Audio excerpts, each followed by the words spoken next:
Tawa mereka menggema di lobi, menghina seragamku. Mantan suamiku memesan rumah termahal demi pamer pada gundiknya. Mereka tak tahu, akulah pemilik tempat ini.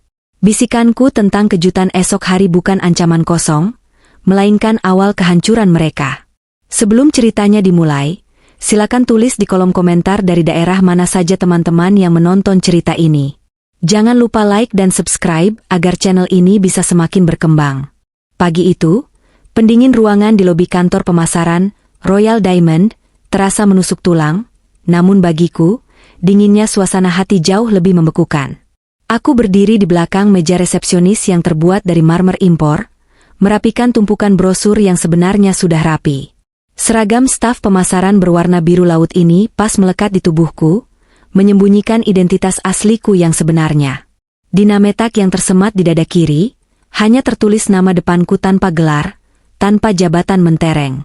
Bagi siapapun yang masuk ruangan ini, aku hanyalah seorang pegawai biasa yang bertugas menyambut tamu, membukakan pintu, dan menyodorkan air mineral.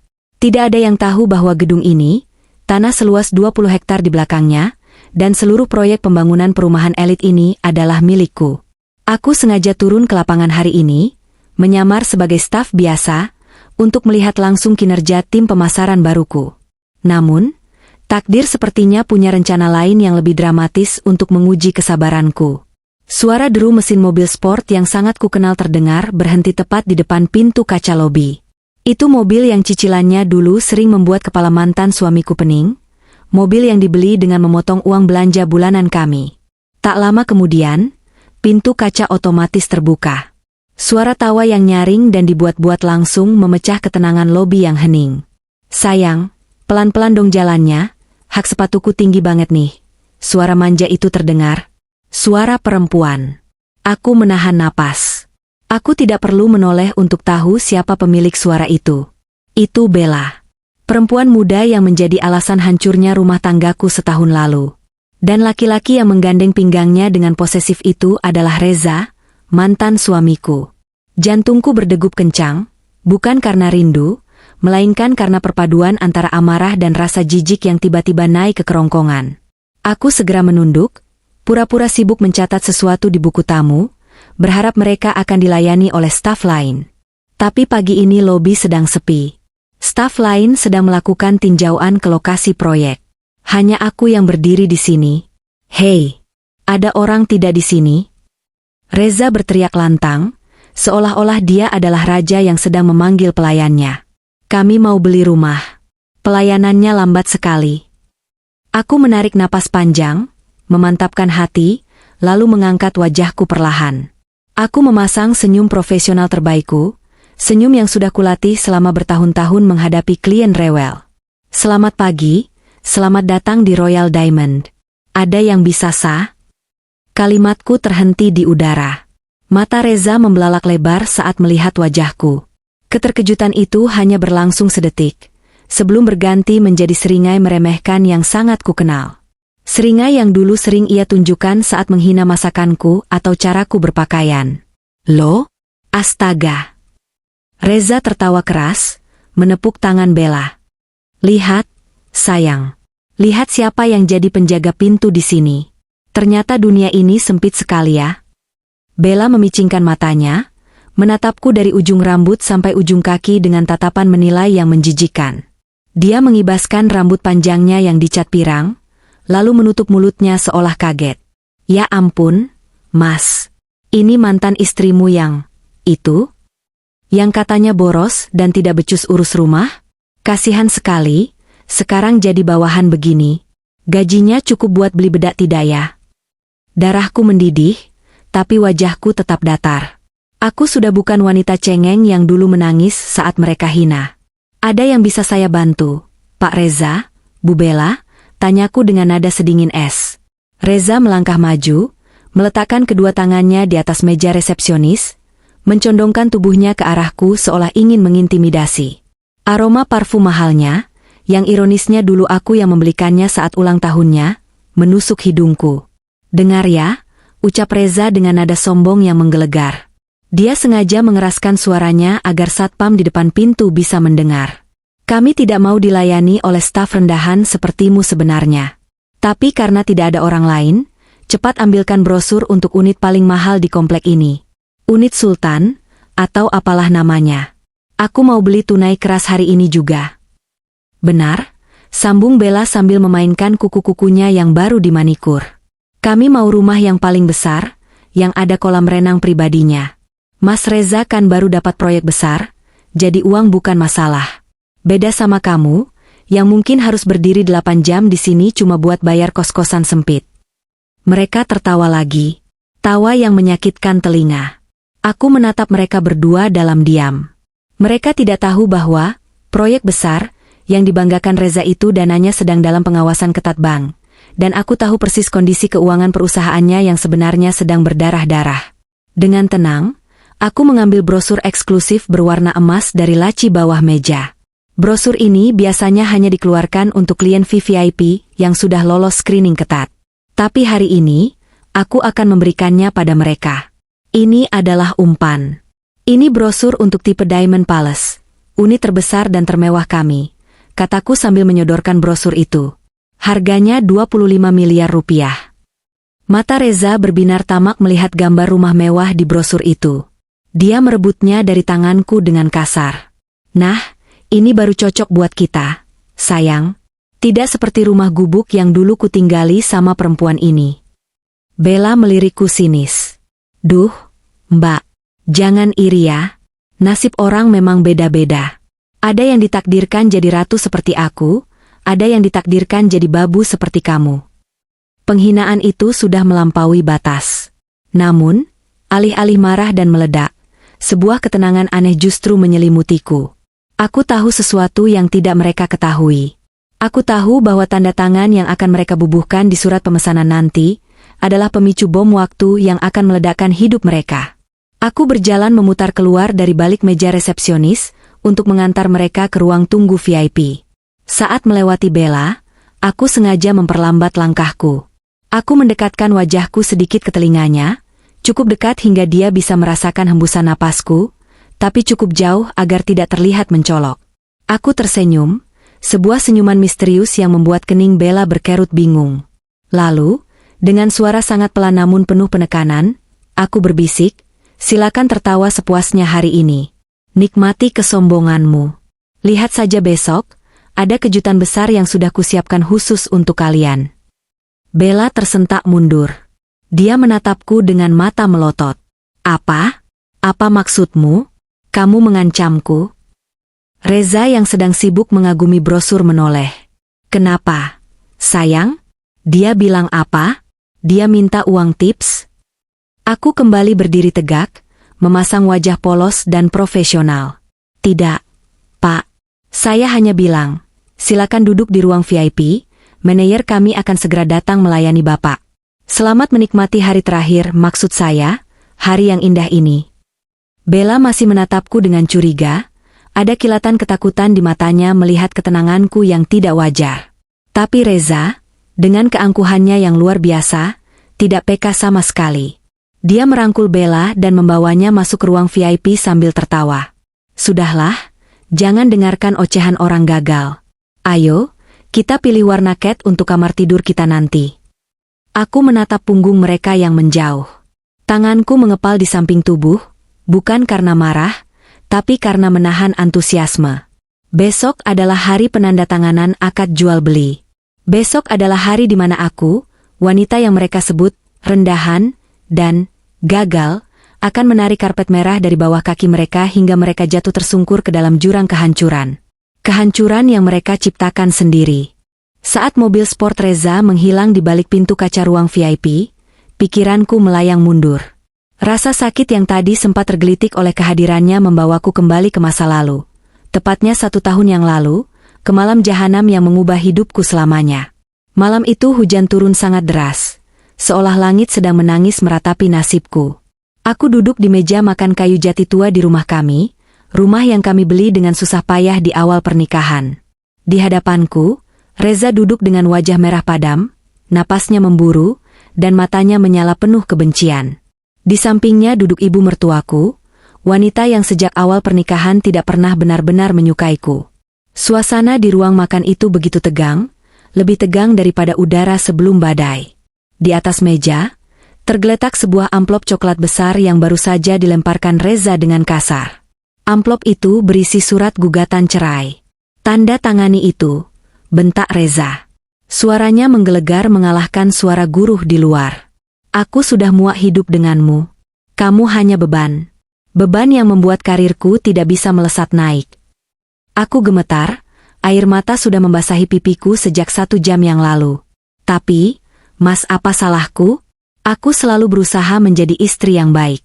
Aku mengatur keuangan, aku merawat rumah, aku bahkan berjualan kue online untuk membantu cicilan rumah ini." "Halah, jualan kue recehan begitu kamu banggakan," potong ibu mertuaku dengan nada mencibir. Dia melipat tangannya di dada, menatapku seolah aku adalah kotoran yang menempel di sepatunya. "Anakku itu direktur utama. Dia butuh istri yang berkelas, yang bisa diajak ke pesta relasi bisnis, yang penampilannya menarik. Bukan perempuan kumel bau tepung sepertimu." Kata-kata ibu mertuaku bagaikan sembilu yang mengiris hati. Padahal, aku menjadi kumel karena aku tidak pernah membeli baju baru selama 2 tahun terakhir. Semua uangku, semua hasil jualan kueku, aku gunakan untuk menutupi gaya hidup Reza yang semakin hedonis. Dia selalu minta jam tangan baru, sepatu bermerek, dengan alasan tuntutan pergaulan kantor. Aku yang bodoh selalu menurutinya, berpikir bahwa itu investasi untuk masa depan kami. "Mas, kamu tahu kan uang tabunganku habis untuk menalangi utang kartu kreditmu bulan lalu?" ujarku lirih, mencoba mengingatkannya pada realita. Reza menggebrak meja dengan keras, hingga piring-piring bergetar.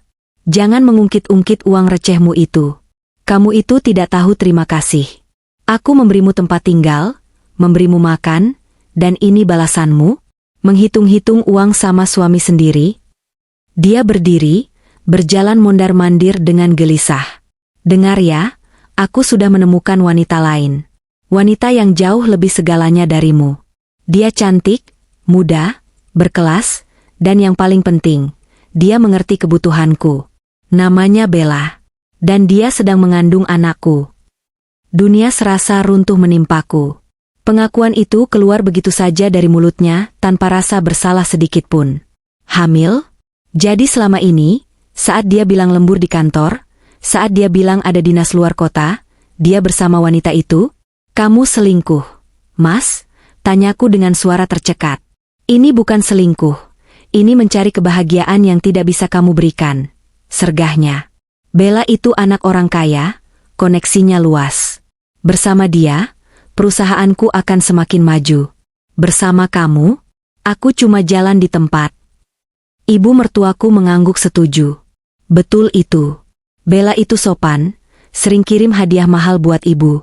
Tidak seperti kamu, lebaran saja cuma kasih kain batik murah.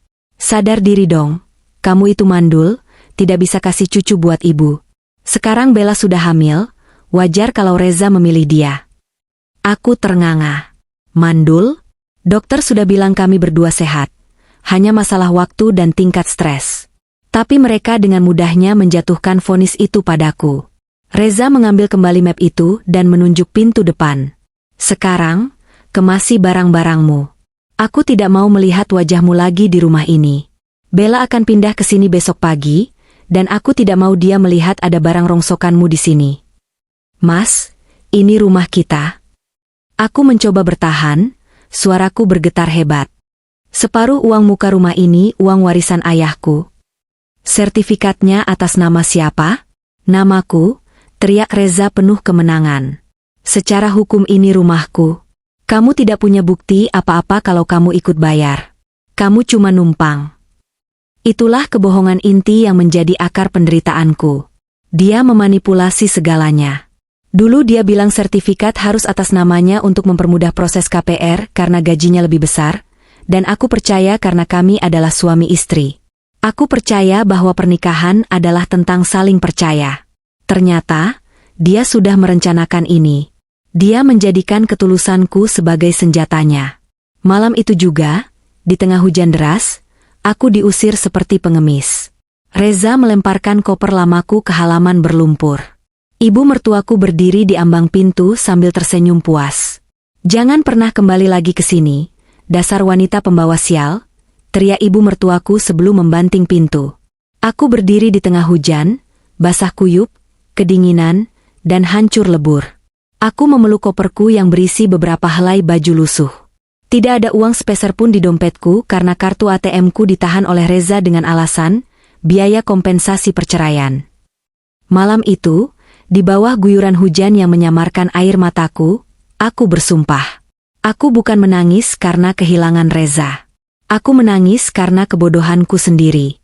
Aku bersumpah demi langit yang gelap, aku tidak akan mati konyol di jalanan. Aku akan bangkit.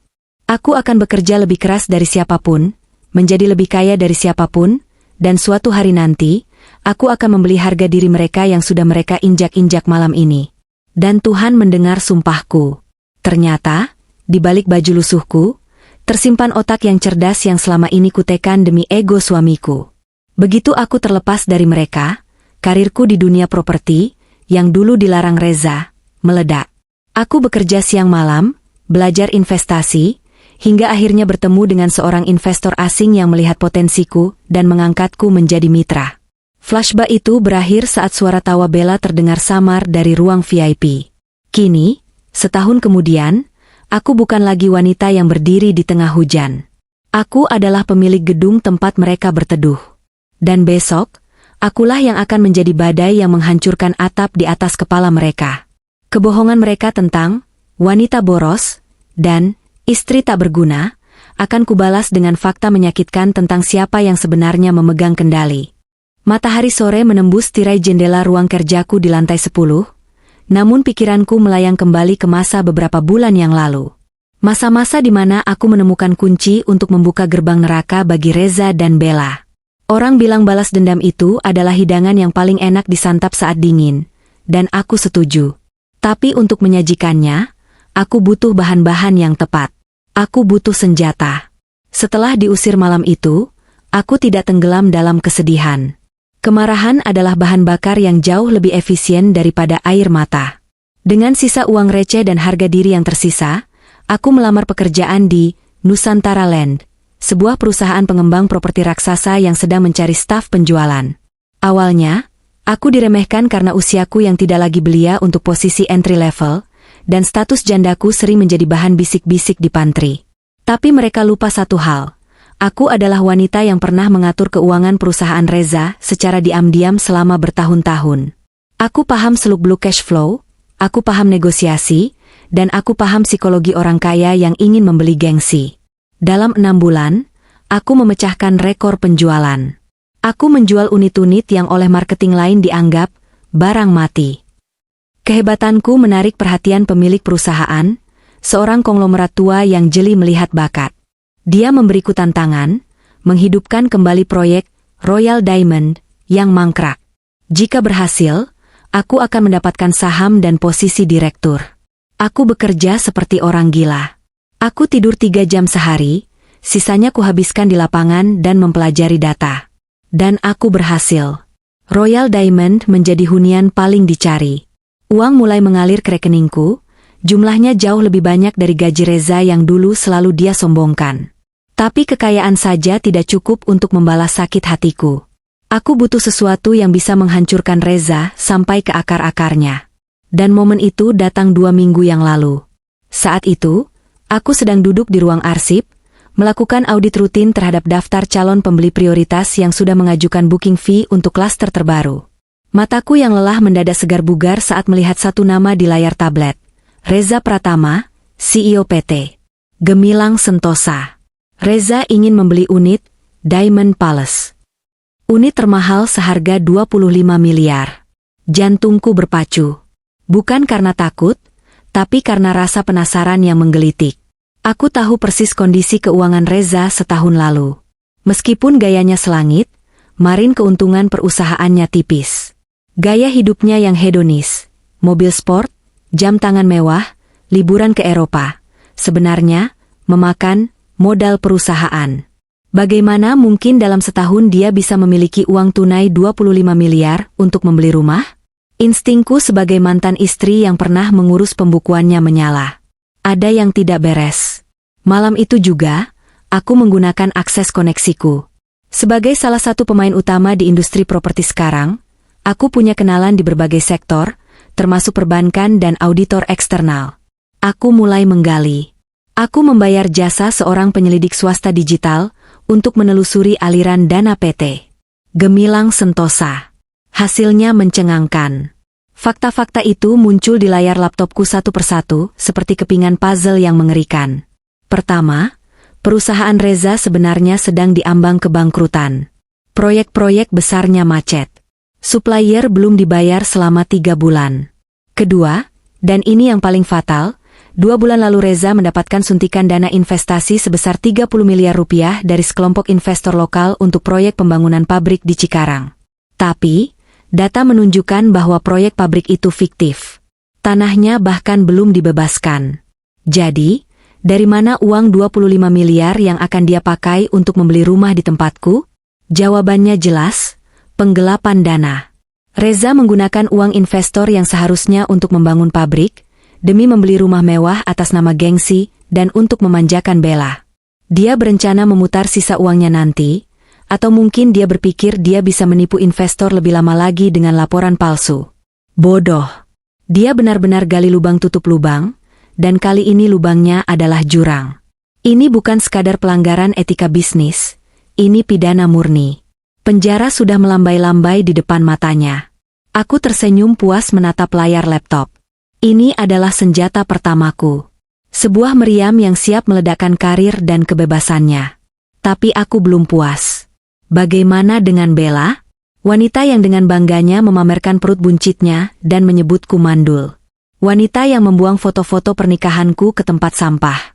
Aku tidak akan membiarkan dia lolos hanya sebagai korban dari kejahatan suaminya. Aku ingin tahu sebusuk apa dia sebenarnya. Aku meminta penyelidikku untuk melakukan background check menyeluruh terhadap Bella, atau nama aslinya di KTP, Salsabila Putri. Dan Tuhan sepertinya memang sedang berpihak padaku. Database checking, Slik OJK, milik Bella merah menyala. Dia memiliki utang di 12 aplikasi pinjaman online, pinjol, yang berbeda. Total utangnya mencapai 500 juta rupiah, belum termasuk bunga yang mencekik.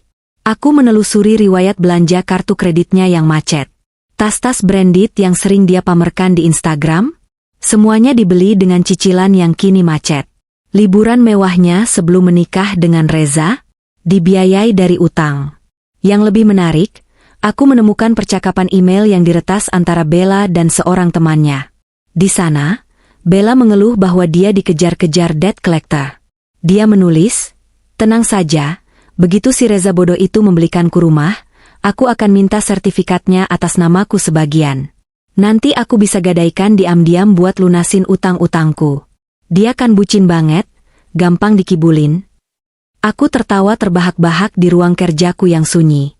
Tawa yang terasa hampa namun memuaskan. Jadi, ini kenyataannya. Pangeran berkuda putih yang sombong itu sebenarnya adalah maling uang investor, dan putri cantiknya adalah penipu yang terjerat utang dan hanya mengincar hartanya. Mereka adalah pasangan serasi yang dibangun di atas pondasi kebohongan. Reza tidak tahu Bella punya utang menumpuk. Bella tidak tahu uang Reza adalah uang curian yang akan menyeretnya ke penjara. Sempurna, bisikku pada diriku sendiri. Aku mencetak semua bukti itu. Laporan keuangan palsu Reza, bukti transfer dana investor yang mencurigakan, daftar utang pinjol Bella, dan tangkapan layar percakapan email busuk itu. Aku memasukkannya ke dalam map berwarna merah. Ini bukan sekadar dokumen. Ini adalah vonis mati untuk kehidupan sosial dan ekonomi mereka. Dengan map ini, aku bisa menghancurkan mereka kapan saja. Tapi aku tidak akan melakukannya dengan cara biasa. Aku tidak akan sekadar melaporkan mereka ke polisi diam-diam. Itu terlalu baik. Mereka telah mempermalukanku di depan umum, di depan keluarga besar, dan mengusirku seperti anjing kurap. Maka, aku akan membalasnya dengan cara yang sama. Aku akan mengangkat mereka setinggi-tingginya, membiarkan mereka merasa menjadi raja dan ratu di istana barunya, lalu menjatuhkan mereka di depan mata dunia. Saat aku menutup map merah itu, aku merasakan transformasi dalam diriku. Rasa sakit hati yang dulu membuatku sesak napas kini berubah menjadi kekuatan yang dingin dan kalkulatif. Aku bukan lagi Indira yang menangis memohon agar tidak diceraikan. Aku adalah Indira, sang eksekutor yang memegang pedang keadilan. Dan besok, saat mereka datang untuk menandatangani akad jual beli, aku akan memastikan pedang itu terayun dengan presisi yang mematikan. Malam telah larut ketika aku kembali ke realita di kantor pemasaran Royal Diamond. Lampu-lampu kristal di lobi sudah dipadamkan, hanya menyisakan lampu temaram yang menciptakan bayangan panjang di lantai marmer. Namun, di lantai atas, di ruang direksi, ruanganku yang sebenarnya, lampu masih menyala terang. Aku duduk di kursi kebesaranku, kursi kulit hitam yang jauh lebih empuk daripada kursi kayu di rumah kontrakan lamaku. Di depanku, Pak Yuda berdiri dengan sikap hormat. Dia adalah manajer operasional kepercayaanku, satu-satunya orang di kantor ini yang tahu rencanaku sejak awal. Dia laki-laki parubaya yang setia, yang dulu pernah kubantu biaya pengobatan anaknya, sehingga dia bersumpah akan mendukungku dalam situasi apapun.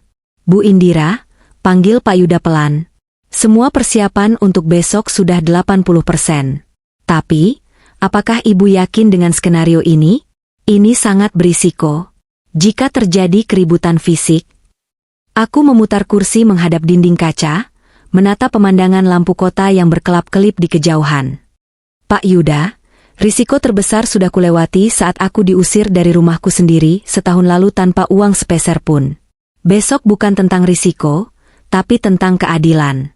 Pastikan keamanannya ketat, tapi tidak terlihat mencolok. Aku berbalik menghadapnya lagi, menatap mata Pak Yuda dengan tajam. Ulangi rencananya. Pak Yuda mengangguk, membuka tabletnya dan mulai membacakan poin-poin yang sudah kami susun. Suaranya terdengar sedikit bergetar, mungkin karena dia tahu betapa kejamnya skenario yang kusiapkan. Pertama, jam 9 pagi, Reza dan Bella akan datang. Sesuai instruksi Ibu, kita akan menyambut mereka dengan upacara VIP. Karpet merah, bunga papan ucapan selamat, dan welcome drink. Kita harus membuat ego mereka melambung setinggi mungkin. Kita buat mereka merasa bahwa mereka adalah pembeli paling penting dalam sejarah perusahaan ini. Bagus, potongku. Semakin tinggi mereka terbang, semakin sakit saat jatuh. Pastikan seluruh staf pemasaran bersikap sangat manis. Memuji kecantikan Bella, memuji kesuksesan Reza. Jangan ada satupun yang keceplosan soal posisiku. Siap, Bu. Kedua, lanjut Pak Yuda, saat sesi penandatanganan akad jual beli di ruang serbaguna, Ibu akan masuk terakhir. Sebelumnya, saya yang akan memandu acara. Dokumen yang akan ditandatangani Reza sudah saya siapkan khusus. Itu adalah dokumen sah jual beli, tapi saya sudah menyelipkan klausul, anti pencucian uang, di halaman 10 dengan huruf yang jelas. Begitu dia tanda tangan, secara otomatis sistem kita akan mengirim notifikasi ke PPATK, Pusat Pelaporan dan Analisis Transaksi Keuangan, karena sumber dananya ditandai mencurigakan oleh bank mitra kita sejak kemarin. Aku tersenyum tipis. Reza tidak pernah membaca kontrak dengan teliti. Dia terlalu sombong untuk itu. Dulu pun, dia menandatangani surat utang tanpa membaca bunganya, dan akulah yang harus membereskannya. Kali ini, kebiasaan buruknya itu akan menjadi kuburannya. Ketiga, suara Pak Yuda merendah, tamu undangan khusus. Apakah mereka sudah konfirmasi hadir? Tanyaku. Sudah, Bu. 3 perwakilan investor utama PT Gemilang Sentosa. Saya menghubungi mereka pagi ini dengan menyamar sebagai konsultan audit anonim. Saya memberitahu mereka bahwa uang investasi mereka yang 30 miliar itu akan dicairkan besok pagi dalam bentuk aset properti di sini atas nama pribadi Reza. Mereka sangat marah. Bu, mereka berjanji akan datang jam 10 tepat untuk melabrak Reza. Sempurna, gumamku. Bayangkan wajah Reza saat sedang memegang pena emas untuk tanda tangan, tiba-tiba orang-orang yang uangnya dia curi muncul di depan pintu. Lalu, satu lagi tamu spesial, tambahku, mengingatkan Pak Yuda. Bagaimana dengan temannya, Bella? Pak Yuda tersenyum kecil, kali ini tampak geli. Si debt collector dari aplikasi pinjaman online, dompet kilat. Saya sudah mengatur agar Satpam membiarkan 2 orang penagih masuk ke lobi tepat saat acara selesai. Mereka sangat antusias saat tahu target mereka, Ibu Salsabila alias Bella, akan ada di sini dan baru saja membeli rumah mewah. Mereka pikir pasti ada uang untuk bayar utang. Aku menghela napas puas. Semua bidak catur sudah pada posisinya. Reza akan diserang dari sisi hukum dan bisnis. Bella akan diserang dari sisi sosial dan ekonomi. Dan yang paling penting, ibu mertuaku, Bu Sari, juga akan hadir. Reza pasti akan membawanya untuk pamer. Aku ingin melihat ekspresi wanita tua itu saat anak kebanggaannya diborgol, dan menantu kesayangannya dipermalukan oleh penagih utang jalanan. Satu hal lagi, Bu, kata Pak Yuda ragu-ragu. Soal identitas ibu. Kapan ibu akan muncul? Aku berdiri, berjalan mendekati lemari kaca tempat aku menyimpan blazer rancangan desainer ternama berwarna merah marun. Warna keberanian. Warna darah. Aku akan muncul tepat setelah Reza meletakkan pena di atas kertas. Pak Yuda. Saat dia merasa sudah memiliki segalanya, saat itulah aku akan masuk dan mengambil semuanya. Aku ingin dia melihat bahwa orang yang menghancurkannya bukanlah polisi, bukan investor, tapi mantan istrinya yang dia buang. Aku mengambil blazer itu dan mengelusnya perlahan. Besok, aku tidak akan memakai seragam staf pemasaran lagi. Besok, aku akan tampil sebagai Indira sang pemilik, sang penguasa. Baik, Bu. Saya akan siapkan semuanya. Istirahatlah, Bu. Besok akan jadi hari yang panjang, kata Pak Yuda sambil membungkuk, lalu berbalik keluar ruangan. Sepeninggal Pak Yuda, aku tidak langsung pulang. Aku mengeluarkan ponselku, membuka galeri foto lama yang belum sempat kuhapus. Ada foto pernikahanku dengan Reza 5 tahun lalu. Kami tampak bahagia. Reza tersenyum lebar, merangkulku. Dulu, aku pikir senyum itu tulus. Sekarang, aku bisa melihat kelicikan di balik matanya. Aku melihat wanita muda di foto itu, aku yang dulu, yang begitu polos, begitu naif, menyerahkan seluruh hidupnya untuk laki-laki yang tidak tahu terima kasih. Maafkan aku, Indira yang dulu, bisikku pada layar ponsel. Aku gagal melindungimu saat itu. Tapi aku berjanji, besok aku akan membayarnya lunas. Jari telunjukku menekan tombol hapus. Foto itu lenyap selamanya dari memori ponsel. Sama seperti rasa cintaku yang sudah lenyap tak berbekas. Aku mematikan lampu ruangan. Kegelapan menyelimuti kantor, tapi hatiku terasa terang benderang. Rencanaku sudah matang. Bukti sudah di tangan. Jebakan sudah terpasang. Besok, tidak ada lagi belas kasihan. Besok adalah hari penghakiman. Dan palu hakim ada di tanganku. Pagi itu, matahari bersinar begitu terik, seolah alam semesta ingin menyoroti panggung drama yang telah kusiapkan dengan sempurna. Jam di dinding menunjukkan pukul 9 kurang 15 menit. Ruang serbaguna, Royal Diamond, telah disulap menjadi tempat perjamuan mewah. Bunga-bunga lili putih segar didatangkan langsung dari luar kota, menghiasi setiap sudut ruangan, menyebarkan aroma harum yang menenangkan namun paradoksal dengan ketegangan yang bergejolak di dadaku. Karpet merah terbentang dari pintu masuk hingga ke meja penandatanganan akad, sebuah meja kayu mahoni besar yang mengkilap, tempat di mana nasib Reza akan ditentukan. Aku berdiri di balik pintu samping yang terhubung ke pantry, mengintip melalui celah kecil. Aku masih mengenakan seragam staf pemasaranku, kemeja biru laut dan rok span hitam. Namun di balik itu, mentalitasku telah berubah total. Hari ini, seragam ini bukan tanda pengabdian, melainkan kostum penyamaran seorang eksekutor. Di saku blazerkus, terselip sebuah airpage kecil yang terhubung langsung dengan Pak Yuda dan tim keamanan. Target memasuki lobi utama, suara Pak Yuda terdengar jernih di telingaku. Bersiap di posisi. Jantungku berdetak dengan irama yang tenang dan mematikan. Aku melihat mereka masuk.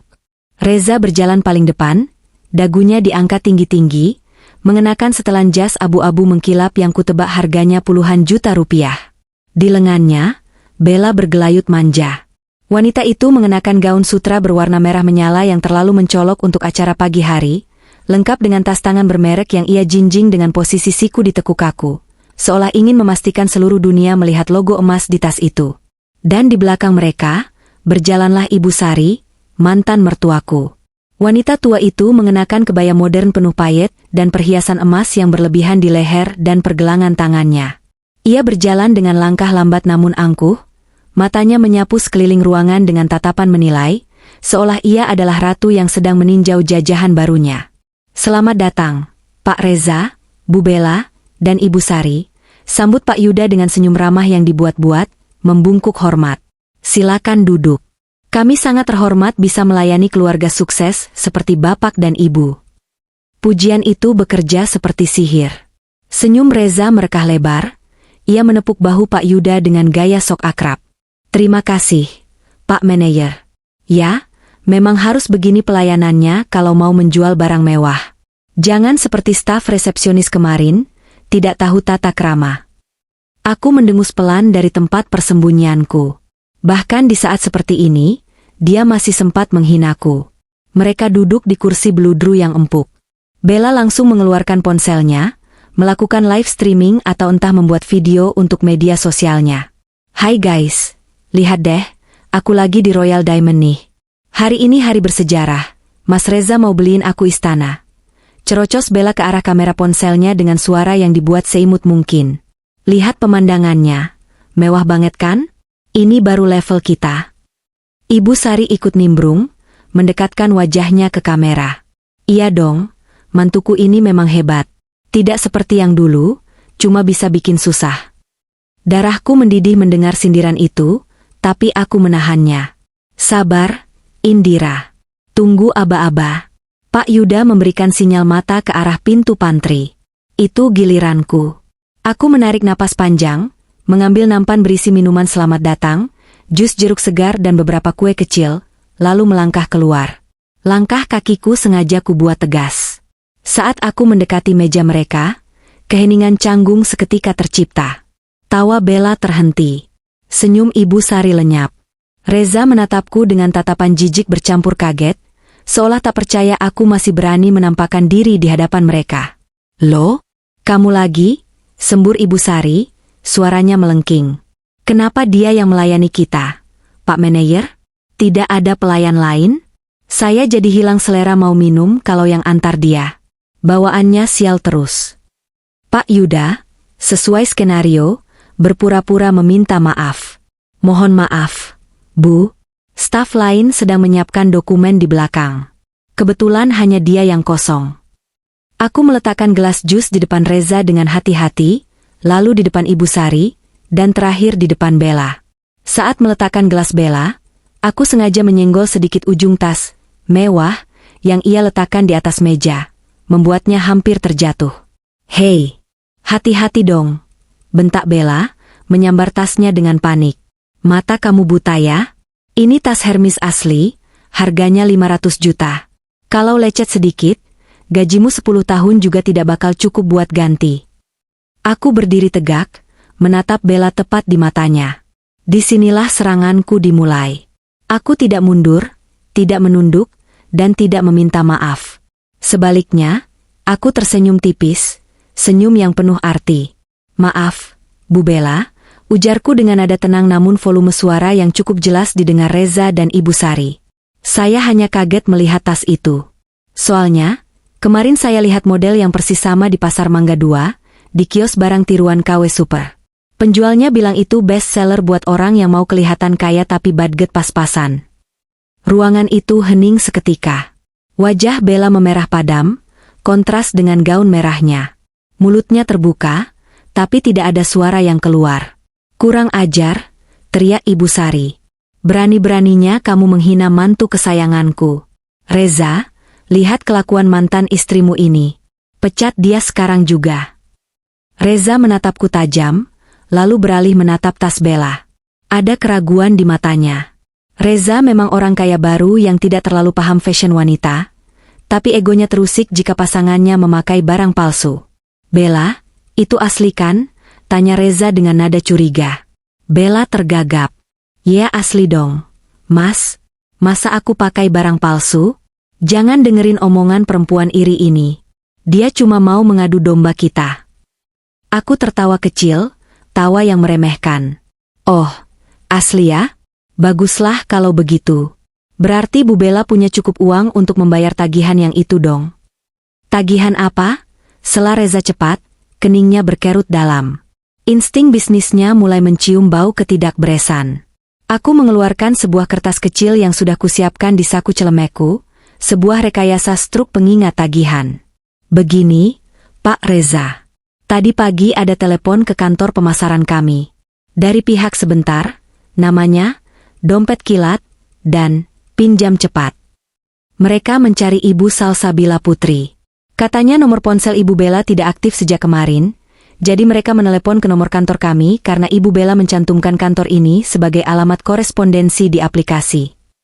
Wajah Bella yang tadinya merah kini berubah pucat pasi, seputih kertas tisu di meja. Matanya melotot horor ke arahku. Dia tahu aku memegang kartu asnya. Itu bohong. Aku tidak pernah punya utang. Jerit Bella histeris, tapi nada suaranya yang melengking justru menunjukkan kepanikan yang nyata. Masa sih? Tanyaku santai. Mereka bilang total tunggakannya sudah masuk bulan ketiga. Bunganya berjalan terus loh, Bu. Katanya kalau hari ini tidak lunas, mereka akan kirim tim lapangan. Masak sih? Calon nyonya rumah 25 miliar dikejar-kejar tagihan 500 juta. Reza berdiri dari kursinya, menatap Bella dengan tatapan yang belum pernah kulihat sebelumnya. Tatapan penuh selidik dan kemarahan. Bella, apa maksudnya ini? Kamu bilang kamu anak pengusaha tambang. Kamu bilang uangmu banyak di deposito. Kenapa ada debt collector nyariin kamu? Mas, dengerin aku dulu. Bella mencoba meraih tangan Reza, tapi Reza menepisnya kasar. Jawab aku. Kamu punya utang pinjol? Bentak Reza. Ibu Sari yang tadinya membela mati-matian kini tampak bingung. Dia memandang Bella, lalu memandang tas di pelukan Bella. Bella, kok ibu jadi curiga? Jangan-jangan kalung yang kamu kasih ke ibu waktu ulang tahun itu juga palsu. Kekacauan mental mulai terjadi. Fondasi kepercayaan mereka yang rapuh mulai retak. Bella mulai menangis, air mata buayanya melunturkan maskara tebalnya. Aku cuma hilaf sedikit. Mas, bisnis papa lagi down, jadi aku pinjam dulu buat gaya hidup biar nggak malu-maluin kamu. Hilaf 500 juta kamu bilang sedikit? Reza berteriak, tidak peduli lagi pada citranya di depan Pak Yuda. Dan kamu cantumkan alamat kantor ini? Kamu mau mempermalukan aku? Aku mundur selangkah, menikmati pertunjukan itu. Serangan psikologis pertama sukses besar. Fokus mereka terpecah. Reza kini meragukan kualitas wanita yang ia banggakan. Ibu Sari mulai merasa tertipu. Dan Bella, wanita sombong itu, kini menciut seperti tikus yang tertangkap basah. Sudah, potong Pak Yuda, mencoba menengahi dengan nada yang masih sopan namun tegas. Bapak, Ibu, mohon tenang. Masalah pribadi bisa diselesaikan nanti. Kita punya agenda penting hari ini. Waktu akad jual beli sudah dijadwalkan dan notaris sudah menunggu di ruangan sebelah. Apakah kita bisa lanjutkan? Reza menarik napas kasar, merapikan jasnya dengan gerakan menyentak. Dia menatap Bella dengan jijik. Urusan kita belum selesai, Bella. Nanti di rumah kita bicara. Lalu dia menoleh ke arahku dengan tatapan membunuh. Dan kamu, Indira, tunggu saja. Setelah aku beli gedung ini, orang pertama yang akan kutendang keluar adalah kamu. Aku hanya tersenyum manis. Silakan, Pak Reza. Tanda tangani saja dulu. Siapa tahu setelah tanda tangan, Bapak bisa melunasi utang Bu Bella sekalian. Kata-kataku itu seperti menyiram bensin ke dalam api, membuat Reza semakin ingin membuktikan kekayaannya. Dia ingin membungkam mulutku dengan uangnya. Dia tidak sadar bahwa dia sedang berjalan sukarela menuju tiang gantungan. Mental mereka sudah terguncang, logika mereka sudah cacat oleh emosi. Saatnya masuk ke tahap berikutnya. Penghancuran total. Reza kembali duduk dengan napas memburu. Ia mengambil pena emas yang disediakan di atas meja dengan kasar, seolah pena itu adalah leherku yang ingin ia patahkan. Di sampingnya, Bella masih terisak pelan sambil menunduk, tidak berani mengangkat wajah. Ibu Sari duduk gelisah, kipas tangannya berkibas cepat, matanya melirik curiga ke arah tas dan perhiasan yang dikenakan Bella. Mana berkasnya? Tanya Reza ketus pada Pak Yuda. Saya mau selesaikan ini cepat-cepat. Saya muak lama-lama di ruangan yang sama dengan mantan istri tidak tahu diri itu. Pak Yuda menyodorkan map kulit tebal berisi dokumen akad jual beli. Silakan diperiksa, Pak. Ini sertifikat hak milik, IMB, dan rincian pembayaran. Total 25 miliar rupiah. Bapak memilih metode pembayaran transfer tunai penuh. Benar? Benar, jawab Reza angkuh. Dia membuka halaman dokumen itu dengan cepat tanpa membacanya. Khas Reza, selalu merasa paling pintar dan meremehkan detail. Saya sudah siapkan cek tunai. Bank sudah saya hubungi untuk clearing prioritas pagi ini. Dia merogoh saku jas dalamnya, mengeluarkan selembar cek yang sudah ditandatangani, lalu meletakkannya di atas meja dengan bunyi plak yang keras. Nih, 25 miliar. Cukup untuk membeli harga dirimu dan seluruh keluargamu. Indira, ujarnya sambil melirik sinis ke arahku. Aku masih berdiri diam di samping meja, memperhatikan gerak-geriknya. Saat pena Reza menyentuh kertas perjanjian jual beli dan membubuhkan tanda tangannya di atas materai, aku merasakan getaran kemenangan menjalar dari ujung kaki hingga ke kepala. Goca. Sesaat setelah dia menandatangani berkas terakhir, Pak Yuda menarik dokumen itu dengan sigap. Tapi alih-alih menyalami Reza sebagai tanda selamat, Pak Yuda justru mundur 2 langkah dan berdiri di sampingku.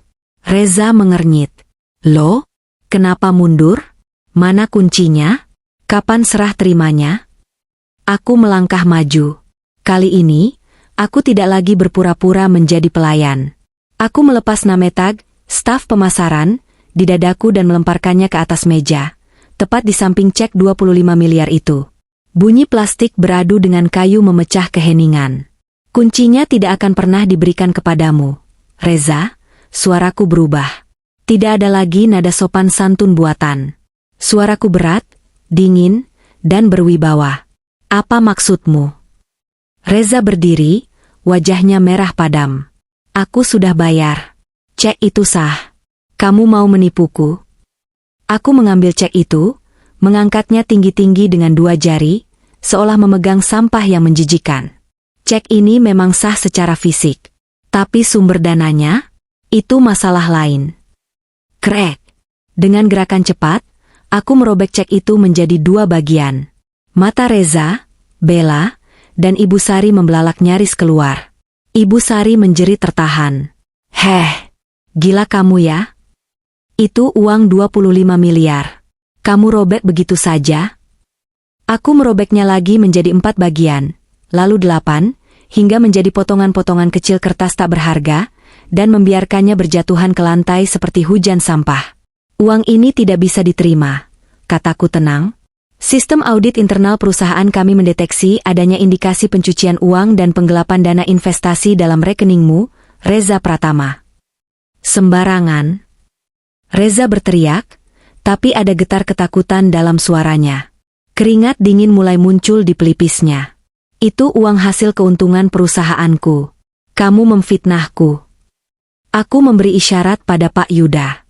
Dia menyalakan layar proyektor besar di dinding belakang kami. Seketika, terpampanglah data-data yang sudah kumpulkan selama berbulan-bulan. Grafik keuangan PT. Gemilang sentosa yang menurun tajam, bukti transfer mencurigakan dari rekening investor ke rekening pribadi Reza, dan yang paling telak, foto citra satelit lahan di Cikarang yang seharusnya jadi pabrik, tapi masih berupa rawa-rawa kosong. Lihat itu, Mas, aku menunjuk layar. Investor memberimu uang 30 miliar untuk membangun pabrik 2 bulan lalu. Tapi sampai hari ini, belum ada satupun tiang pancang yang berdiri di sana. Dan hari ini, kamu mau pakai 25 miliar dari uang itu untuk beli rumah demi gengsi. Reza terhuyung ke belakang, lututnya lemas menabrak kursi. Wajahnya pucat pasi, seolah darahnya tersedot habis. Rahasianya terbongkar. Senjata yang ia kira tersimpan rapat kini ditodongkan tepat ke kepalanya. Kakakmu, dari mana kamu dapat data itu? Gagap Reza. Dari mana? Aku tertawa getir. Kamu lupa siapa yang dulu merapikan pembukuanmu saat akuntanmu kabur? Kamu lupa siapa yang tahu semua kode akses brankas digitalmu? Kamu meremehkanku, Reza. Kamu pikir aku cuma istri bodoh yang bisa dibuang. Kamu lupa bahwa akulah otak di balik layar yang membuat perusahaanmu bertahan selama 5 tahun pertama. Bella yang sejak tadi menangis, kini menatap Reza dengan horor. Mas, jadi uang itu bukan uang kamu? Kita miskin. Diam kamu, bentak Reza pada Bella, lalu kembali menatapku dengan tatapan memelas yang menjijikkan. Indira, dengar, kita bisa bicarakan ini. Jangan buka ini ke publik. Aku bisa kasih kamu bagian. Kita bagi 2, oke? Kamu butuh uang kan? Aku tidak butuh uang harammu, potongku tajam. Lalu, aku menekan tombol intercom di meja. Bu seksi keamanan, tolong bawakan jas saya. Seorang staf wanita masuk membawa blazer merah marun milikku, blazer seorang direktur utama. Aku melepas seragam staf biru itu di depan mata mereka, lalu mengenakan blazer merah itu. Aura kepemimpinan memancar kuat. Aku bukan lagi mantan istri yang terbuang. Aku adalah penguasa tempat ini. Dan satu hal lagi yang perlu kamu tahu, ujarku sambil mengancingkan blazerku. Aku berjalan mendekati jendela besar yang menghadap ke hamparan perumahan elit di bawah sana. Tanah tempat komplek Royal Diamond ini berdiri. Kamu ingat tanah warisan ayahku yang dulu kamu paksa aku jual karena kamu bilang tanah itu, tanah setan, dan tidak berharga. Reza mengangguk kaku, matanya kosong. Aku tidak pernah menjualnya ke orang lain. Reza, aku mengatasnamakan tanah itu ke perusahaan ini sebagai penyertaan modal. Jadi, secara teknis dan hukum, aku adalah pemilik saham mayoritas di sini. Aku adalah pemilik Royal Diamond. Aku berbalik, menatap mereka bertiga yang kini tampak seperti semut kecil yang siap diinjak. Ibu Sari memegang dadanya, seolah terkena serangan jantung. Mulutnya komat kami tak percaya. Menantu yang dia hina miskin dan bau tepung, ternyata adalah pemilik kawasan elit yang didewakannya. Jadi, Reza, suaraku menggema di ruangan sunyi itu. Kamu mencoba membeli rumah di atasku, dengan uang curian, dan memamerkannya padaku? Kebodohan macam apa itu? Reza jatuh terduduk di lantai. Kakinya tidak kuat lagi menopang tubuhnya. Keangkuhannya runtuh total, hancur berkeping-keping bersama sobekan cek di lantai. Dia tidak hanya kehilangan uang, dia kehilangan muka, kehilangan harga diri, dan sebentar lagi, dia akan kehilangan kebebasannya. Indira, tolong ibu, nak. Suara Ibu Sari terdengar lemah, mencoba memelas. Ibu tidak tahu. Ibu.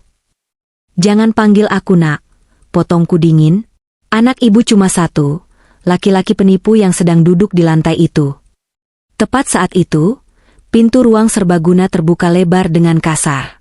Suara keributan terdengar dari luar. Di mana dia? Di mana si Reza penipu itu? Suara teriakan laki-laki terdengar lantang. Itu suara Pak Handoko, perwakilan investor yang sudah dihubungi Pak Yuda. Dan dia tidak datang sendiri. Di belakangnya, terlihat 2 orang pria berbadan tegap dengan jaket kulit hitam, debt collector yang mencari Bella. Dan lebih jauh di belakang, seragam coklat polisi terlihat mendekat. Panggung penghakiman publik sudah siap. Bagian terburuk bagi mereka baru saja akan dimulai. Aku mundur perlahan ke sudut ruangan, melipat tangan di dada, siap menyaksikan babak terakhir dari drama karma ini. Mereka pikir mereka datang untuk pesta, tapi ternyata mereka datang untuk upacara pemakaman masa depan mereka sendiri. Hening. Itulah satu-satunya hal yang bisa kudengar sesaat setelah aku merobek cek senilai 25 miliar itu. Kertas-kertas kecil itu melayang di udara, menari-nari dalam gerakan lambat sebelum jatuh berserakan di lantai marmer yang dingin. Potongan kertas itu bukan lagi sekadar alat pembayaran. Itu adalah serpihan harga diri Reza yang baru saja kuhancurkan dengan tanganku sendiri. Reza masih mematung. Matanya menatap nanar ke lantai, ke arah serpihan cek itu. Mulutnya terbuka sedikit, napasnya tertahan. Otaknya yang terbiasa sombong sepertinya mengalami korsleting, tidak mampu memproses fakta bahwa mantan istrinya, wanita yang pernah ia sebut benalu dan pembawa sial, baru saja menolak uangnya dan membongkar kebusukannya. Bella, yang duduk di sampingnya, gemetar hebat. Tangannya mencengkeram lengan Reza, tapi bukan untuk mencari perlindungan, melainkan karena ketakutan murni. Wajahnya yang tadi full makeup kini tampak retak, luntur oleh keringat dingin yang mulai membasahi dahinya. Kamu. Reza akhirnya bersuara. Suaranya serak, terdengar seperti gesekan amplas kasar. Kamu tahu apa yang baru saja kamu lakukan, Indira? Kamu baru saja menghina CEO PT. Gemilang sentosa. Kamu pikir gertakanmu soal audit dan pencucian uang itu bisa menakutiku? Dia mencoba bangkit, mencoba memanggil sisa-sisa arogansinya. Aku bisa menuntutmu. Aku bisa membeli pengacara terbaik untuk menghancurkan tempat ini rata dengan tanah. Aku tidak menjawab. Aku hanya melirik jam tanganku. 3, 2, 1. Brak. Pintu ganda ruang serbaguna itu tidak dibuka, melainkan didobrak dari luar dengan kekuatan penuh. Daun pintu menghantam dinding dengan suara dentuman yang membuat Ibu Sari menjerit kaget sambil memegangi dadanya. Suasana hening tadi pecah seketika, digantikan oleh aura kekerasan yang pekat. 3 orang pria melangkah masuk. Pria yang memimpin di depan adalah Pak Handoko. Aku mengenalinya dari profil yang diberikan oleh penyelidik swastaku. Dia adalah pengusaha senior yang menaruh dana pensiunnya di perusahaan Reza. Biasanya, Pak Handoko dikenal sebagai sosok yang tenang dan kebapakan.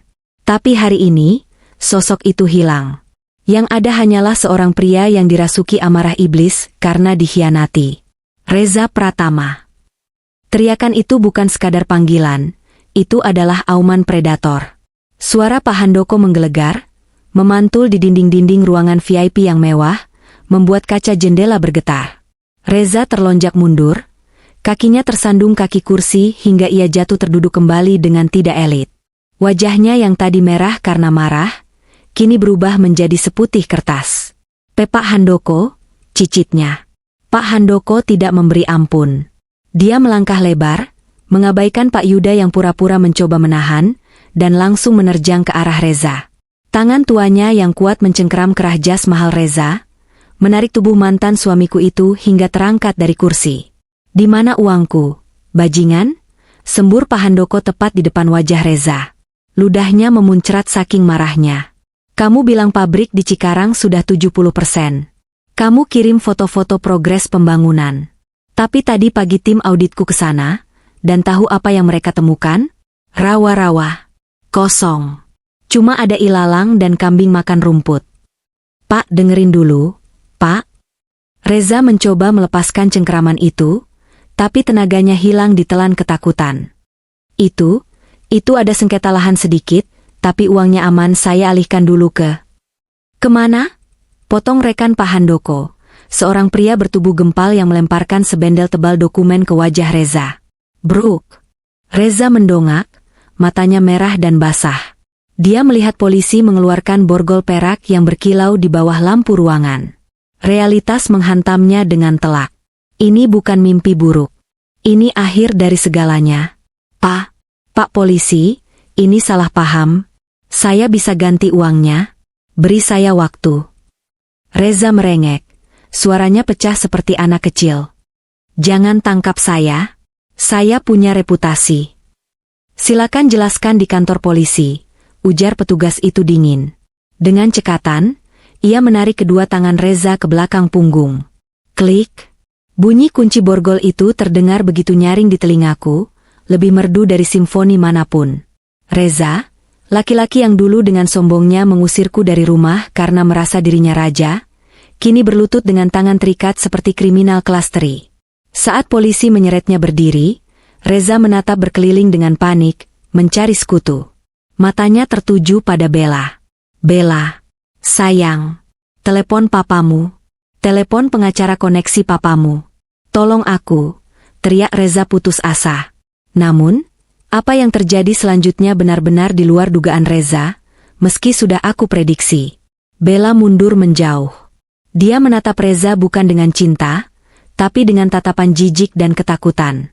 Dia sadar kapal Reza sudah karam, dan dia tidak mau ikut tenggelam. Jangan bawa-bawa aku, jerit Bella. Suaranya melengking. Aku nggak tahu apa-apa. Kamu yang bohong sama aku. Kamu bilang kamu kaya. Kamu bilang uang itu halal. Aku cuma korban rayuan kamu. Reza ternganga. Apa? Kamu bilang apa? Bukannya kamu yang minta dibelikan rumah? Bukannya kamu yang minta liburan? Itu karena kamu janjiin kemewahan. balas Bella sengit. Kalau aku tahu kamu cuma penipu miskin yang bakal masuk penjara, mana mau aku sama duda bangkrut kayak kamu. Mending aku cari orang lain. Dasar perempuan ular, maki Ibu Sari, yang tiba-tiba mendapat tenaga untuk marah lagi. Dia menjambak rambut Bella yang panjang. Anakku hancur gara-gara kamu.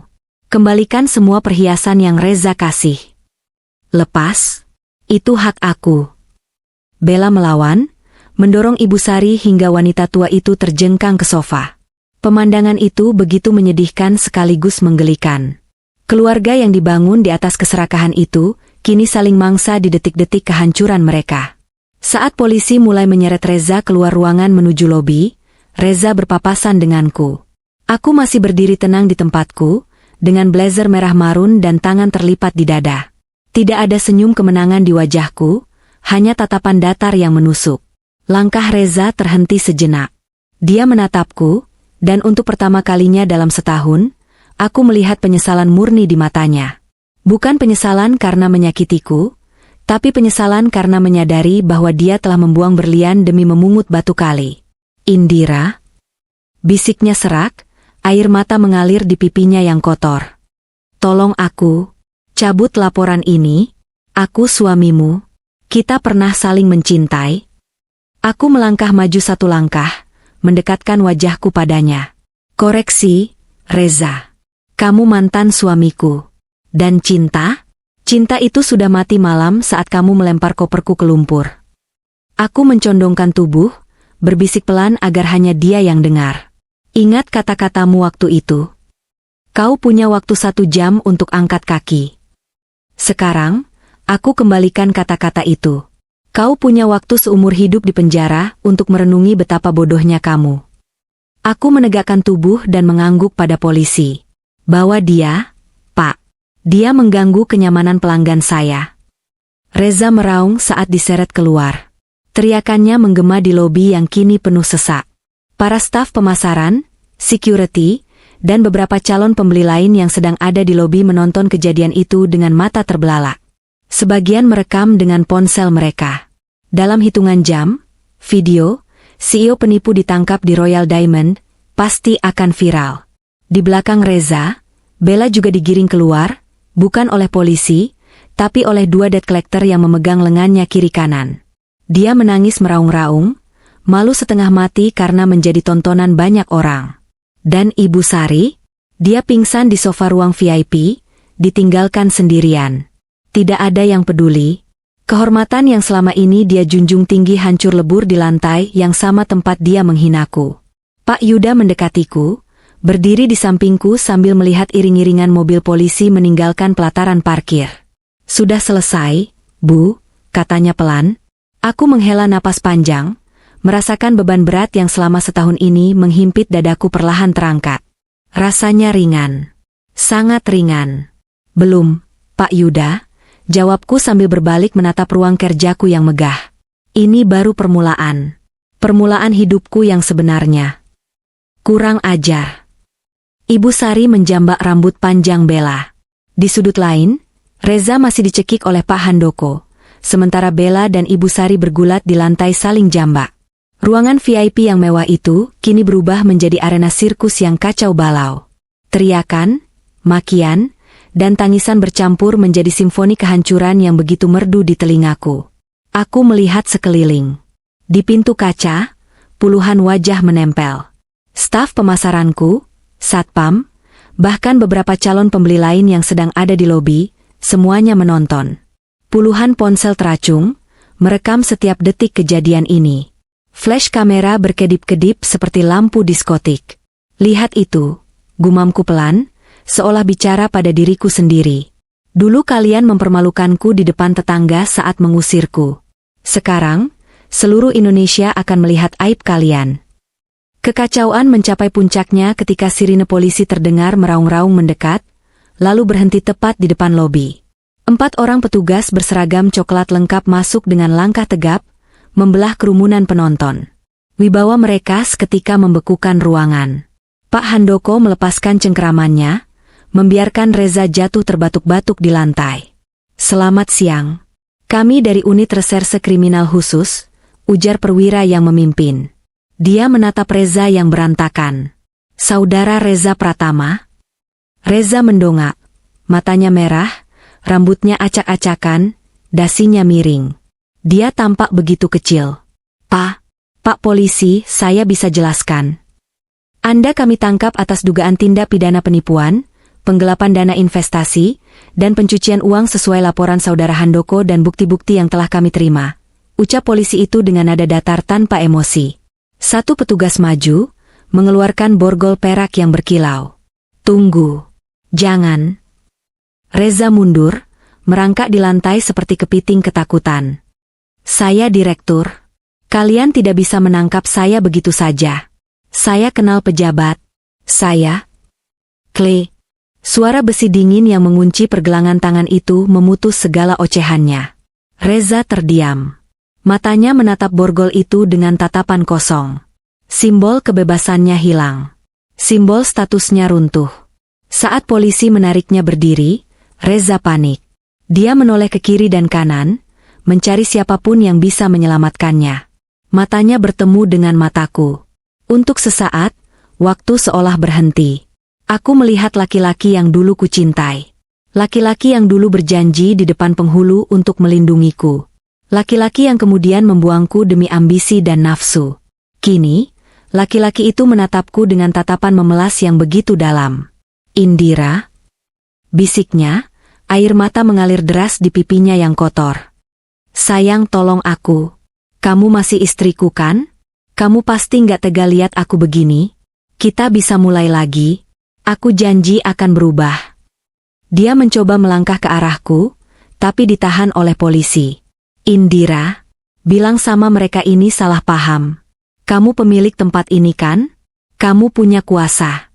Tolong suamimu. Aku berjalan perlahan mendekatinya. Suara langkah high heelsku terdengar tegas di lantai marmer. Aku berhenti tepat 2 langkah di depannya. Cukup dekat untuk melihat ketakutan di matanya, cukup jauh untuk menunjukkan bahwa kami kini berada di dunia yang berbeda. Aku tersenyum. Bukan senyum sinis, tapi senyum lelah dari seseorang yang akhirnya meletakkan beban berat. Koreksi, Reza, ujarku lembut namun tajam. Kamu mantan suamiku. Dan soal, mulai lagi? Maaf, aku tidak punya hobi memungut sampah yang sudah kubuang. Aku mencondongkan tubuh sedikit. Ingat kata-katamu waktu mengusirku? Kau tidak punya apa-apa, kau bukan siapa-siapa. Sekarang lihat dirimu. Kamu diborgol, bangkrut, dan dipermalukan. Kamu yang sekarang bukan siapa-siapa, Reza. Nikmatilah rumah barumu di penjara. Kudengar di sana tidak ada AC, jadi kau akan sering berkeringat. Persis seperti aku saat kau suruh aku jalan kaki keluar dari rumah kita dulu. Indira AA. Reza meraung saat polisi mulai menyeretnya keluar. Di belakangnya, Bella juga digiring, bukan oleh polisi, tapi oleh debt collector yang akan membawanya ke kantor polisi untuk kasus lain. Bella meronta-ronta. Mas Reza. Mas, tolong aku. Bayarin utangku, jerit Bella. Reza menoleh dan meludahi Bella. Pergi kamu, wanita sial. Gara-gara kamu aku jadi begini. Kalau aku nggak nurutin gaya hidup kamu, aku nggak bakal korupsi. Mati saja kamu. Kamu yang mati. Laki-laki penipu, balas Bella tak kalah sengit. Cinta yang mereka agung-agungkan, yang katanya sehidup semati, ternyata berakhir dengan saling meludah dan memaki saat kapal mereka karam. Sungguh tontonan yang menyedihkan. Dan Ibu Sari? Dia duduk di lantai, bersandar pada kaki meja, menangis sendirian. Dia melihat anaknya diseret polisi, menantunya yang baru diseret preman. Tidak ada yang menolongnya. Orang-orang di lobi hanya merekamnya sambil berbisik-bisik mencemooh. Itu ibunya ya? Yang tadi sombong banget? Iya, rasain. Kualat tuh sama mantu yang lama. Ibu Sari menatapku. Tatapannya bukan lagi angkuh, tapi hampa. Indira, ibu sakit. Nak, tolong antar ibu pulang. Aku menatap Pak Yuda. Pak, tolong panggilkan taksi untuk wanita ini. Pastikan dia keluar dari area properti saya. Saya tidak mau ada sampah yang tertinggal di lobi saya. Baik, Bu, Jawab Pak Yuda tegas. Aku berbalik membelakangi mereka. Aku tidak melihat lagi saat Reza dimasukkan ke mobil polisi. Aku tidak melihat saat Bella didorong masuk ke mobil preman. Aku tidak melihat saat Ibu Sari dipapah satpam ke taksi. Aku berjalan menuju lift pribadi, menekan tombol lantai teratas. Pintu lift tertutup perlahan, memisahkan aku dari hiruk-pikuk di bawah. Di dalam lift yang hening dan berkilau emas, aku melihat pantulan diriku di cermin. Air mata menetes satu bulir di pipiku. Bukan air mata sedih, tapi air mata pelepasan. Akhirnya selesai. Bab menyakitkan itu akhirnya ditutup dengan dentuman keras yang memuaskan. 6 bulan kemudian. Waktu adalah hakim yang paling adil, dan karma adalah eksekutor yang paling sabar. 6 bulan telah berlalu sejak insiden di lobi Royal Diamond. Namun dampaknya masih terasa bergetar di setiap sudut kota, terutama bagi mereka yang pernah menyakitiku. Pagi ini, aku duduk di balkon penthouse pribadiku di lantai 40 apartemen, The Summit. Proyek terbaruku yang jauh lebih prestisius daripada Royal Diamond. Di tanganku, secangkir teh Earl Grey hangat mengepul, menyebarkan aroma bergamot yang menenangkan. Di pangkuanku, sebuah tablet menampilkan berita ekonomi terkini. Wajahku terpampang di sana sebagai The Iron Lady of Property, sosok wanita di balik kesuksesan Nusantara Land. Namun, bukan berita tentangku yang membuatku tersenyum tipis pagi ini, melainkan sebuah artikel kecil di rubrik kriminalitas halaman belakang. Mantan CEO divonis 12 tahun penjara, aset disita negara. Pikiranku melayang, menembus dinding beton dan jeruji besi, membayangkan kehidupan Reza saat ini. Reza, neraka di balik jeruji. Di lembaga pemasyarakatan Cipinang, di sebuah sel yang lembab dan berbau pesing yang dihuni oleh 20 orang, Reza kini menjalani hari-harinya. Tidak ada lagi kasur king size, tidak ada lagi pendingin ruangan. Dia tidur beralaskan tikar tipis di dekat toilet jongkok yang mampet. Aku mendengar kabar ini dari mantan pengacara perusahaan yang masih setia padaku. Katanya, Reza adalah sasaran empuk di penjara. Kulitnya yang putih dan sifatnya yang cengeng, membuatnya menjadi bulan-bulanan narapidana lain. Dia sering dipaksa memijat kaki kepala geng di selnya, jatah makanannya sering dirampas, dan dia harus mencuci baju tahanan lain hanya untuk mendapatkan sebatang rokok. Setiap malam, Reza mungkin menatap langit-langit sel yang berjamur, menyesali setiap keputusan bodohnya. Dia kehilangan segalanya. Namanya di blacklist di seluruh industri bisnis. Keluarganya hancur. Teman-teman sosialitanya yang dulu sering ia traktir menghilang tak berbekas, pura-pura tidak kenal. Reza pernah mencoba mengirim surat padaku lewat pengacaranya sebulan yang lalu. Surat itu ditulis di kertas kumal dengan tulisan tangan yang bergetar. Isinya penuh dengan kata-kata, maaf, hilaf, dan permohonan agar aku mau menjenguknya dan membawakannya makanan enak. Surat itu tidak pernah kubalas. Bahkan, aku membakarnya di asbak tanpa membacanya sampai selesai. Bagiku, Reza sudah mati. Sosok yang ada di penjara itu hanyalah hantu dari masa lalu yang tidak lagi memiliki kuasa atas emosiku. Hukuman terberat bagi seorang narsistik seperti Reza bukanlah penjara fisik, melainkan kenyataan bahwa dia dilupakan dan tidak dianggap penting lagi. Bella jatuh ke lumpur hitam. Lalu bagaimana dengan Bella? Nasib sang ratu jauh lebih tragis daripada sekadar penjara. Setelah Reza ditangkap, Bella tidak ditahan polisi karena kasusnya perdata, tapi dia dilepaskan ke hutan rimba yang penuh serigala lapar, para penagih utang. Tanpa Reza yang melindunginya, tanpa uang sepeser pun, Bella menjadi buronan. Aku pernah melihatnya secara tidak sengaja 2 minggu yang lalu, saat mobilku berhenti di lampu merah di daerah Jakarta Barat, di sebuah kawasan kumuh yang padat. Di pinggir jalan, di dekat gerobak nasi goreng, ada seorang wanita kurus dengan rambut dicat pirang yang sudah luntur menjadi kuning jagung kusam. Dia mengenakan kaos ketat murahan dan celana pendek, wajahnya tertutup masker medis yang kotor, tapi aku mengenali matanya. Mata itu liar, ketakutan, dan lelah. Itu Bella. Dia sedang berdebat dengan seorang tukang ojek, sepertinya soal ongkos yang kurang. Penampilannya sungguh mengenaskan. Kulitnya yang dulu glowing karena perawatan jutaan rupiah kini kusam dan berjerawat. Dia terlihat 10 tahun lebih tua. Dari informasi yang kudengar, Bella hidup berpindah-pindah dari satu kontrakan peta ke kontrakan lain, selalu lari setiap kali debt collector mencium jejaknya. Orang tuanya di kampung menolak menerimanya kembali karena malu dengan berita yang beredar, bahwa anak mereka ternyata bukan wanita karir sukses, melainkan simpanan penipu yang terlilit utang. Bella kini bekerja serabutan. Kadang menjadi SPG rokok di pasar malam, kadang, menurut rumor yang lebih gelap, dia menjajakan diri di aplikasi kencan murahan hanya untuk bisa makan dan bayar bunga utang yang terus membengkak. Dia terjebak dalam lingkaran setan yang dia ciptakan sendiri. Kesombongannya tentang level dan kelas kini menjadi lelucon paling pahit dalam hidupnya. Dia yang dulu menghina seragam kerjaku, kini bahkan tidak layak memakai seragam itu. Ibu Sari, kesepian yang membunuh. Dan terakhir, Ibu Sari. Karma baginya datang dalam bentuk kesunyian yang mencekik.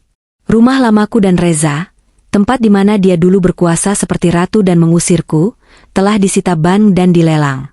Ibu Sari diusir paksa oleh petugas eksekusi. Dia kini tinggal di sebuah kamar kos sempit di pinggiran kota, hidup hanya dari sisa uang pensiun almarhum suaminya yang tidak seberapa. Tetangga-tetangga barunya tidak ada yang menyukainya. Sifat aslinya yang sombong dan suka merendahkan orang lain membuatnya dikucilkan. Tidak ada yang mau mengobrol dengannya. Kabar terakhir yang kudengar dari Pak RT setempat, yang kebetulan kenalan Pak Yuda, kondisi Ibu Sari memprihatinkan. Dia terkena stroke ringan sebulan yang lalu. Separuh tubuhnya sulit digerakkan. Dia terbaring sendirian di kamar kosnya yang pengap, sering berteriak-teriak memanggil namaku. Indira? Indira masakin ibu bubur? Indira pijitin kaki ibu? Ironis sekali, saat sehat, dia membuangku. Saat sakit dan tidak berdaya, nama yang dia panggil bukan Bella, bukan Reza, tapi aku. Dia merindukan menantu yang tulus merawatnya dulu. Tapi penyesalan itu datang terlambat. Pintu hatiku sudah tertutup rapat, digembok oleh rasa sakit hati yang dulu dia tanam. Aku sudah mengirimkan uang secukupnya lewat Pak RT untuk biaya pengobatannya. Hanya atas dasar kemanusiaan, bukan kasih sayang, tapi aku bersumpah tidak akan pernah menemuinya lagi. Biarkan dia menghabiskan sisa hidupnya merenungi betapa bodohnya dia membuang berlian demi segenggam kerikil. Indira, The Queen's Gambit. Aku meletakkan tabletku dan berdiri, berjalan menuju pagar balkon. Angin menerpa wajahku, membawa janji masa depan yang cerah. Hidupku sekarang sempurna. Bukan karena aku kaya raya, meskipun memiliki aset miliaran rupiah tentu sangat menyenangkan, tapi karena aku memiliki kendali penuh atas hidupku. Aku dihormati karena kemampuanku, bukan karena siapa suamiku. Perusahaan properti milikku semakin berkembang. Aku baru saja menandatangani kontrak kerjasama untuk membangun resor ramah lingkungan di Bali. Jadwalku padat dengan rapat, peninjauan lokasi, dan menjadi pembicara di berbagai seminar kewirausahaan. Aku menjadi inspirasi bagi banyak wanita yang pernah mengalami kegagalan rumah tangga. Dan soal asmara, ada beberapa pria yang mencoba mendekat. Pria-pria berkualitas. Ada Adrian, seorang bankir investasi yang cerdas dan sopan. Ada juga Dimas, seorang arsitek ternama yang mengagumi visiku. Tapi kali ini, aku tidak terburu-buru. Aku menikmati masa-masa menjadi wanita mandiri yang utuh. Aku tidak butuh laki-laki untuk melengkapiku atau membiayai hidupku. Jika nanti aku menikah lagi, itu bukan karena kebutuhan, tapi karena keinginan dan pilihan logis yang matang. Aku merogoh saku, mengeluarkan sebuah kunci emas kecil, kunci simbolis dari proyek Royal Diamond yang dulu menjadi medan perangku. Aku menatap kunci itu sejenak, lalu tersenyum. Balas dendam terbaik bukanlah menghancurkan musuh dengan tangan sendiri sampai berdarah-darah. Balas dendam terbaik adalah menjadi begitu sukses, begitu bahagia, dan begitu bersinar, sampai keberadaan mereka menjadi tidak relevan lagi. Mereka hancur karena ulah mereka sendiri, sementara aku terbang tinggi karena sayap yang kutempa dalam api penderitaan. Aku berbalik, melangkah masuk ke dalam penthouseku yang mewah. Ponselku berdering. Panggilan dari Pak Yuda. Halo, Bu Indira. Mobil sudah siap. Rapat dengan investor Jepang dimulai 1 jam lagi. Saya turun sekarang, Pak Yuda, jawabku mantap. Aku meraih tasku, sebuah tas branded asli yang kubeli dengan keringatku sendiri, dan berjalan keluar dengan langkah pasti. Pintu tertutup. Kisah tentang Reza dan Bella sudah tamat. Buku kehidupanku yang baru-baru saja dimulai, dan kali ini, akulah penulis tunggalnya.